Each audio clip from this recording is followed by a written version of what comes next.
नमस्कार दोस्तों। पिछले सप्ताह बिहार के भोजपुर जिले के जगदीशपुर अनुमंडल के बेलौटी गांव में एक पुलिस मुठभेड़ होती है।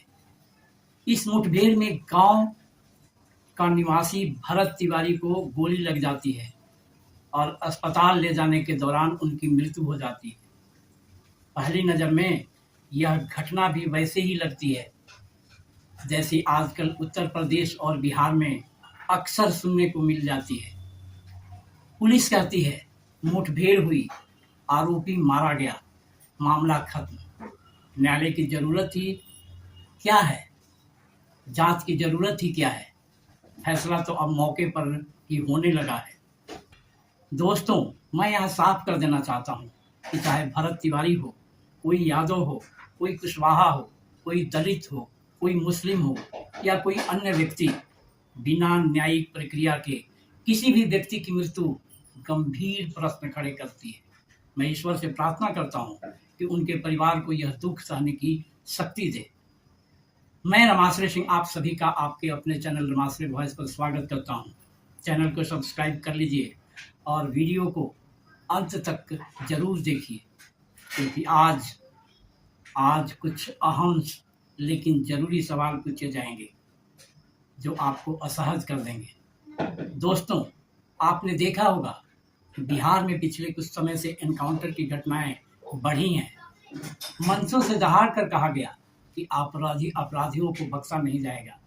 जनता ने भी तालियां बजाई, लेकिन पिछले सप्ताह के बाद अचानक पूरा सिस्टम बेचैन क्यों दिखाई देने लगा। जो सड़कें साल भर सुनी रहती थी, वहां गाड़ियों की कतारें कैसे लग गई। जो मीडिया कई मामलों में चुप रहता है, वह अचानक इतने उत्साह से सक्रिय कैसे हो गया। सरकार ने इतनी तेजी से कार्रवाई क्यों की, ये सवाल पूछना जरूरी है। और दोस्तों, कार्रवाई होनी भी चाहिए। अगर किसी के साथ अन्याय हुआ है तो दोषियों को सजा मिलनी ही चाहिए। लेकिन सवाल यह है कि क्या यही तत्परता हर मामलों में दिखाई देती है।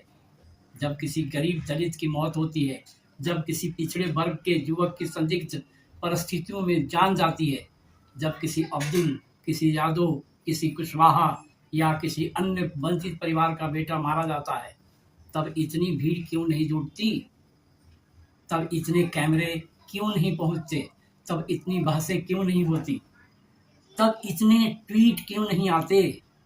दोस्तों, कहते हैं कि रोने वाले बच्चे को ही दूध मिलता है, लेकिन यहाँ सवाल यह है कि कुछ बच्चों की आवाज़ पूरे देश को सुनाई देती है और कुछ की चीख अपने गांव से बाहर भी नहीं निकल पाती। आखिर ऐसा क्यों? क्या उनकी संख्या कम है? नहीं, उनकी संख्या कम नहीं है। क्या उनके नेता नहीं है? नहीं भाई, नेताओं की तो भरमार लगी है। फिर समस्या क्या है? समस्या है सत्ता के संसाधनों में भागीदारी की कमी। जब प्रशासन में आपकी हिस्सेदारी कम होगी, जब मीडिया में आपकी मौजूदगी कमजोर होगी, जब नीति बनाने वाले कमरों में आपकी कुर्सी खाली होगी, तब आपकी पीड़ा भी कमजोर पड़ जाएगी। दूसरा बड़ा कारण है शिक्षा और आर्थिक सामर्थ्य। जो समाज शिक्षित नहीं होगा वह संगठित नहीं होगा। जो संगठित नहीं होगा वह अपनी बात प्रभावी ढंग से नहीं रख सकता, और जिसकी बात प्रभावी ढंग से नहीं रखी जाएगी उसकी पीड़ा अक्सर आंकड़ों में दबकर रह जाएगी। दोस्तों, एक बार फिर मैं कहूँगा कि यदि भरत तिवारी के साथ अन्याय हुआ है तो निष्पक्ष जांच होनी चाहिए और दोषियों को कड़ी से कड़ी सजा मिलनी चाहिए। लेकिन साथ ही मेरी कामना है कि न्याय की यही मांग हर पीड़ित के लिए उठे। न्याय का मूल्य नाम, जात, धर्म और हैसियत देखकर तय नहीं होना चाहिए। अगर भरत तिवारी के लिए आवाज़ उठती है तो वही आवाज़ किसी अब्दुल, किसी यादव, किसी कुशवाहा, किसी दलित और किसी गरीब के लिए भी उठनी चाहिए, क्योंकि संविधान की नज़र में नागरिक बराबर है और न्याय भी बराबर होना चाहिए। इसी उम्मीद के साथ जय हिंद, जय संविधान।